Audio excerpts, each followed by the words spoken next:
Kameron. I know it's been a while, but I'm back at my videos. But I'm going to be doing how to turn $100 into $1 million for today. I'm not sure if I uploaded the first video, so I'm just going to start from the beginning. So I read to like page 50 something. So from the beginning, we have like the description of a millionaire. It's like many people think of millionaires as handsome, rich. I mean, yes, they're rich. Yeah, no, not rich. Like in Lamborghinis, million-dollar homes, and like nice cars, everything else that you can imagine, the dream life. But apparently, millionaires actually aren't like that. Only the poor people dress up like that because millionaires, they like to save money, considering that Warren Buffett, one of the richest people in the world. Not anymore, he used to be until Jeff Bezos and Bill Gates came in.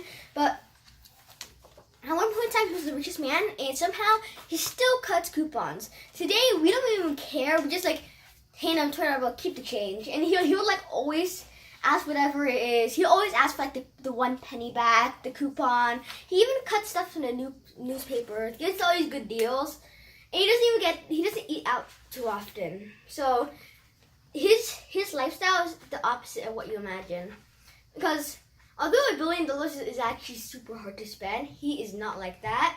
Because you have to save more than you spend in order to actually start making progress.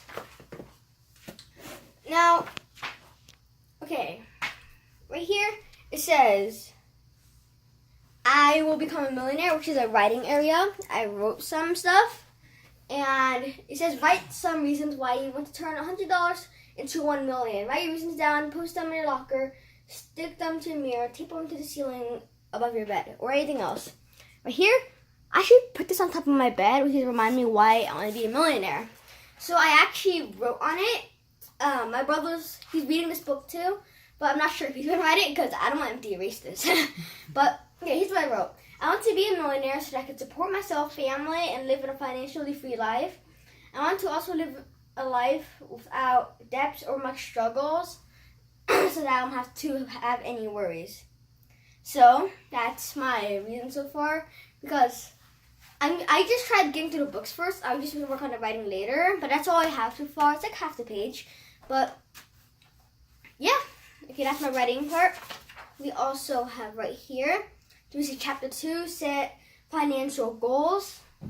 And it basically means you also have to set goals on what you want and how you're going to do it. The goals, this right here is a creating of a course for like all the goals you have. By the way, if you haven't noticed already, this is a kid's book, but it's still really useful. And whatever. First we have short-term goals, which are about now to 1 year. Or you could have medium-term goals, which are 1 to 10 years. And you have long-term goals, which is over 10 years. Okay, and a great example of a short-term goal right here is to go, right here. Okay, actually, there's one right here. So it basically means you're saving enough money to watch this Lakers game, or you want to save up to buy this TV. And that's basically a short-term goal, something you could do within a year. And say medium-term goal, which is about 1 to 10 years. A medium-term goal for me, I think college. College savings is my medium-term goal. It could also be buying a car, buying a house. No, maybe not buying a house. It depends. Because some people don't buy houses until like 20 years later. But yeah, we buy houses quick. We don't even care. We're the total opposite of Warren Buffett. But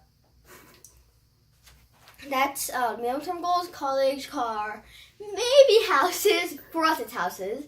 But for long-term goal, over 10 years, for Warren Buffett, it's a house. No, Warren Buffett's extra long is Warren Buffett's house. He's probably not going to buy ever a new house again. I don't think he's even going to, like, do anything to make his life happy.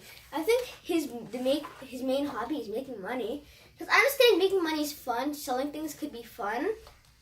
But if you have money and you don't want to spend it, then what's the point of getting money in the first place? He spend it, but he don't overspend it. He have plenty of them. Because overspending it just makes you kind of worried because the more you spend, you know you have a lot of money, but like, wow, money going to waste. I could have given it to so much people. Oh, it gives you so much stress in a way, right? Same thing with lying. Whenever you lie to someone, you're like, your mind, you're still stressed. The more time it is, the more you think about it, the more stressed you are. And you're like, I want to say it. And the next thing you know, when they find out, you get super scared. Like the next day, you're perfectly fine again. But, so the goals the goals that you want, whatever it is, you're gonna have to write it down. Right now, my mom writes it down for me because I'm like super busy. Wait, how is it your goal if you don't even write it down yourself? You have to write your own goal. I keep on telling you, so you don't write your own goal. I People wrote it write down for in my you. mind. You should be glad that I didn't write down your goal. Okay, my short-term goal is to be able to go to a BJJ tournament or to be able to set up my own selling stand, maybe sell off Amazon, sign kits. And the one thing I really want to do is my short-term goal. It's not really a goal in a way. It's more like a way to earn more money, and it's probably the most fun ways. Walking out on the street, selling something. I want to sell donuts, lemonade, or like any sort of soft drink that everyone loves, especially in the summer. Yes. Yeah, I'm going to sell soft drinks or lemonade in the summer, and we're going to get a lot of money. I know exactly where to do that. It's like at the park, I guess, but right next to a pool. Yeah, right next to a pool. That's a great idea. But the only problem is, nowadays, parents are too overprotective. It's like, what's so wrong about walking out into the middle of the street, sitting on a lemonade stand, handing people food, strangers drinking your stuff, unsupervised? What's so wrong with that? Like, really, parents? What's wrong about selling food to strangers unsupervised? My parents think that, oh, you could get kidnapped, they could rip you off, or anything else, but it's just fun that way. Probably with your friends, because selling is a fun thing, active selling, but like staying home and reading up on it is not as fun, because it's more fun doing it than reading it. So that's my short-term goal. My medium-term goal, college, that's just a thing. I want to get myself a car so I can drive to college. Okay, let's see. Oh, another goal is that I want to go to Harvard. Your goal is to save enough money to go to college and buy a car without asking mommy to help out. Yeah. Okay, you know what happened? Okay, here's the story of a parent. Someone takes care of your mom, which is their mom or grandma. It's their job. It's their turn now to take care of you, but they don't. But my mom, she takes care of me, but all she does is toss in the money and walk away. Really? And she expects us to kind of give her the credit, which I guess it is, because like, hey, take this class, she can walk away. Figure it out yourself. And the dad comes along, like, hey, I'll help you. And they're like, yay. Thank you, Daddy. Like, and the mom was like, hey, I paid for your classes. I should get all the credit here. Well, who's the one who helped you with all the homework? Okay. Whatever. Now, my long-term goal, over 10 years, a house. Asking my mom. Okay. I bet her goal is to not have me borrow her money for a car. Yeah, that's my goal. My goal is to raise you up independent and be able to make your own money without asking me for money. Well, this is not much long-term goal because it's really hard to predict the future or what you want in a way. Because right now, all I'm thinking right now is just going to school, going home, eating some whatever it is, playing with my friends, and going to sleep. But there's not much really to discover when you keep on having a regular schedule all day. So I'm not really sure what else I want. Okay, all I want is a house, a job, a car, to be financially free and not have to borrow or beg my mom for money. And yeah, that's all I have right now. I mean, what's your goal? But okay, that's my long-term goal. Not really so good, but okay, let's see. Ooh, chapter 3, make a budget. Actually, no, I skipped something real quick. Back down here, I skipped something like super important. Yeah. No. Okay. Oh my gosh, I missed so much stuff. There. I actually skipped over a couple pages. I have this thing. This is a story about back in the 90s for sure, because it's about a 15-year-old girl walking down the street to start selling, and it doesn't tell me the exact timeline, but I know for sure that's a long time ago, because right now we were not allowed to do that. So it all begins because this book is like the author knows this girl who's about 15, probably like 40 now. I think that because she was like selling lemonade or something. And so right now there was this old run. Don't look at that. This old run downtown right here, and it was like not doing so well financially. And she decided to step in. She was super passionate about candy.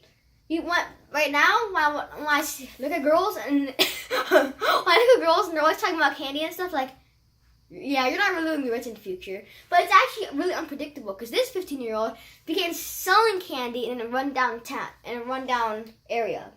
So as you can see, it was right here. But apparently the person who loves candy turned into this. They created a candy shop. They put the town back in business, and everything was nice and fabulous.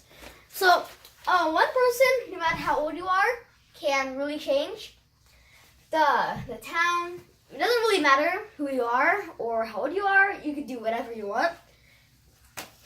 That's exactly what I'm planning to do. I don't really plan on making a shop, but I do plan on selling online. Making my own real estate shop. Not really a shop. Company. Office company.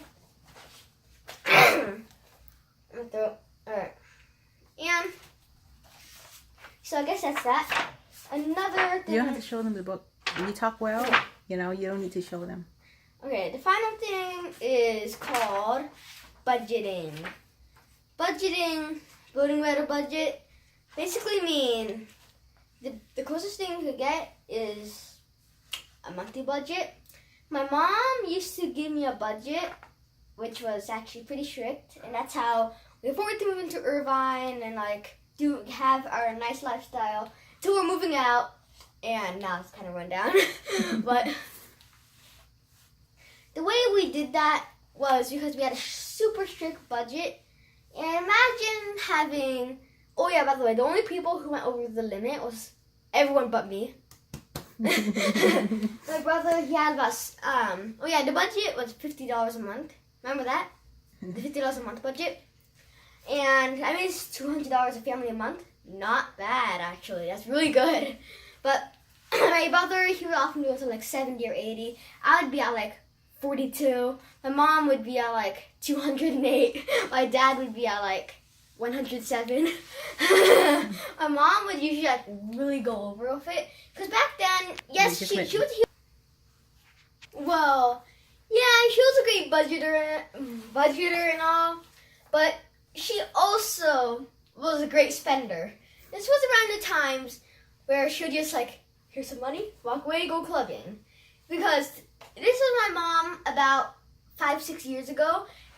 Okay, the budgets were strict. The spending were high, but I guess it worked out that way. And my mom, this was about the time where she started buying tons of dresses, remodeling houses, and pretty much everything else, leaving me with my dad. So that's why I'm kind of, my mom always asks me why am I always like hugging my dad and stuff. Well, that's usually because she's always like the behind the scene person. She's usually the one who puts in all the money and all. My dad puts in the effort. So my mom is kind of getting the credit for this, but anyways, we managed to get, I wouldn't say to the high class, because we are not living high class, that's for sure. Yeah, we eventually made it to our dreams of middle class. Oh my god. So apparently that's how it went. I guess that is our budget, a monthly budget. $50, that's a good budget. But if you really want to get super rich, stick to the $50 budget, but do not spend like my mom. But don't go over the top. But right now, my mom's like wondering, hey, what am I going to wear today? And I look inside her closet, 200 dresses, like, that's not enough. Okay, you're wondering, where the heck did she get 200 dresses from? That was about the streak, like, 2 years ago, where she would buy tons of dresses every day. But now, she's just sitting here in pajamas, recording me, doing videos about budgeting, bringing back the past. But another, okay, back to the book.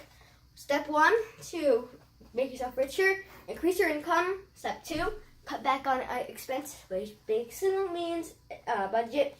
Step 3, do a little of both. So, I think today was a great day. We caught up with myself, and yeah. So, hope you guys enjoyed this video. I caught up with all my reading, and bye for now, I guess. Why don't you introduce the next one coming up? What's your coming up chapter about? Oh, hey. I'm going to talk about my coming up chapters. I'm not going to talk about it yet because I'm going to spoil it. But the coming up chapter is, okay, we have a monthly budget, which is basically what I just explained. We also have chapter 4, 5 ways to get money. I'm not going to spoil it yet. It's obvious. One hint. It contains a job, obviously. And I do the 2 chapters video because this book, these are like long chapters. And chapter 5, get a job. Okay, chapter 4 is about 5 ways to get money. Chapter 5, get a job.